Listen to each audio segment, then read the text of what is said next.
Brian, thank you very much. I want to know why you're doing this, said the voice on the other end of the phone. I was Premier of New South Wales, it was 2004.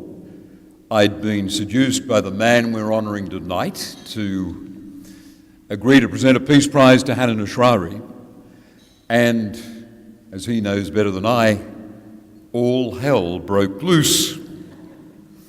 I'd been sitting at my desk as Premier, ticking off invitations I'd accept or decline, and this one seemed non-controversial. It came from the Sydney Peace Foundation, and the wife of a former Liberal Premier sat on the board, Catherine Greiner. It was supported by the City of Sydney, and I thought I was doing the right thing, ironically, for Israel by agreeing to honour a brave Palestinian leader who'd made a decision there should be a peaceful, negotiated path to peace. And then all hell broke loose. He was told, the man we're honouring tonight found himself in a maelstrom on the campus. And I guess to their embarrassment, the university administration said, it's not to happen on our campus. This is breathtaking if you think about it. Here was a Palestinian leader taking risks for peace to be honoured in Australia, and the university administration was saying she will not be honoured on our campus. The Chancellor and the Vice-Chancellor held this position. One can imagine the pressure that Stuart, a professor at the university, a professor of peace and conflict studies, felt was brought to bear on him. The suggestion that financial donors to the campus would not be supporting it in the future. I wondered what was going on. I was taken by surprise as Premier. But it was no great act of bravery to reach the view that I'd given my word to Palestinian background citizens and Arab background citizens. It would have been bloody extraordinary if, under pressure from the Jewish community, I was to say, I did accept the invitation, but I'm now pulling out. It would have been an act of bastardry, because it would have been saying to them, and I think this was the essence of it, you haven't got an equal claim to be heard with the other side, with the other party to this conflict. Please understand your place in Australia. You are the lesser breed.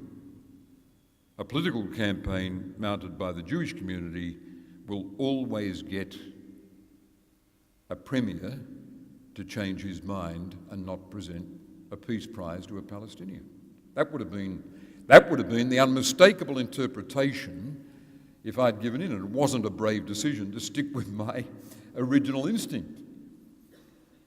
It wasn't a brave decision. But Stuart was in the middle of it. And Catherine Greiner pulled out, and she told Stuart on the phone, make no mistake, Carr will find an excuse. The Premier won't be there at the last minute. He'll be distracted, and he'll send his Deputy Premier, Andrew F. Shorgie. In a breach of the Telecommunications Act and all acknowledged ethics, Stuart recorded this telephone conversation with Catherine Greiner and painstakingly had it transcribed and handed over to Alan Ramsey, the Canberra correspondent of the Sydney Morning Herald, which made absolutely certain there was no way I was going to pull out of presenting the Peace Prize. Let it be recorded that Lucy Turnbull, then the Mayor of the City of Sydney, they were the principal sponsors of the foundation, of the Sydney Peace Foundation, withdrew. And I'm sure it was entirely a coincidence that her husband was a candidate in Wentworth pre-selection during the days of this raging controversy.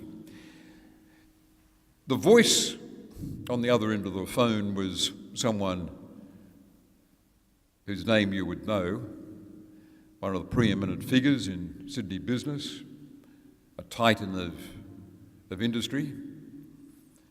I will call him Frank because that was his first name. And I said, well, Frank, I just thought it was the right thing to do. But with time to think about it, I should have been more nimble-minded and said, well, Frank, this is about an occupation that's gone on from 1967. Frank, it's about the remorseless spread of settlements. That is, smothering the hopes of the Palestinians for a state of their own, as promised in Oslo, as promised by the international community. Frank, I should have said, this is about the daily cruelties of that occupation, almost fiendishly and diabolically cruel to the people of the West Bank. And Frank, this is about Gaza.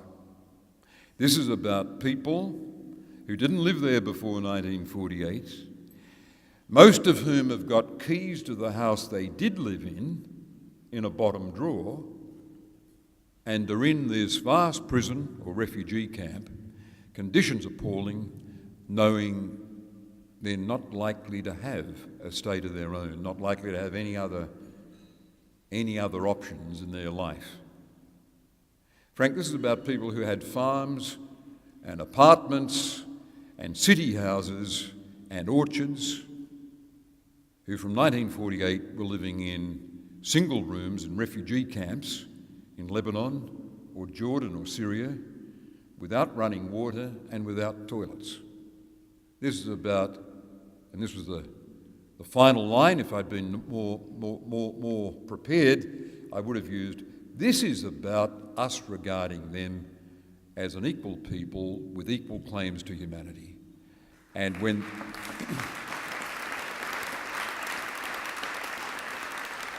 they have a distinguished representative like Hanan Ashrari coming to Australia, it's about a reasonable expectation that a Premier of New South Wales would accept as a bit of an honour the opportunity to present her with a Peace Prize crafted by a distinguished academic, Professor Stuart Rees, and backed in by the board of the Peace Foundation.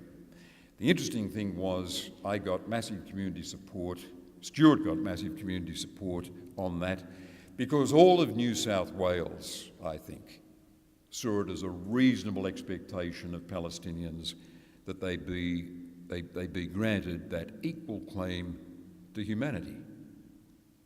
And when I acknowledge Gareth Evans' presence here tonight.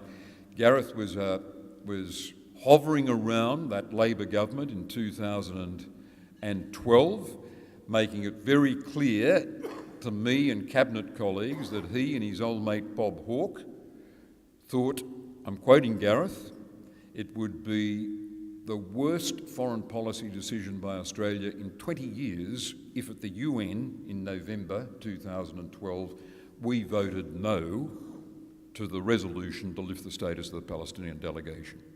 And when it came to a debate in the cabinet, a couple of my colleagues said, well, I've spoken to Gareth Evans in the corridor. He reckons this would be appalling if we didn't. And the same force was at work here. That is, people around a cabinet table saying there are two sides here. In the past, we've considered one.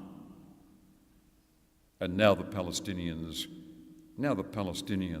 deserve to have their cause, their case, elevated to equality. And that's really what makes us so shamed that the Australian government has taken the decision on Jerusalem that it did, and shamed more by the way the decision was made. The attempt at cunning in using the verb consider, we'll consider making this decision, and the setting being a by-election where 18% of the enrolled voters are Jewish. Insulting to Jewish Australians too, because it was saying to them, you're klutzers. You don't know what's going on here. We're throwing out this symbol, this Trumpian gesture. Only Guatemala doing it, us heroically following Trump and Guatemala. We're throwing this out. Please be distracted by this fairy dust and give your vote to Dave Sharma. It was appalling, and I acknowledge today, as I do whenever I speak about these issues, that there is no greater advocate, no more powerful advocate of the Palestinian cause than brave Palestinians and Jewish Australians and Americans who say, enough of this is appalling. They've got a claim to humanity, and we support the right of the Palestinians to their own state. The essence of Stuart's argument and the essence of the case for the Jerusalem Peace Prize is that he says, with all the human rights abuses in the world today, it's shameful, I use the word again, that the West in particular overlooks the Palestinians.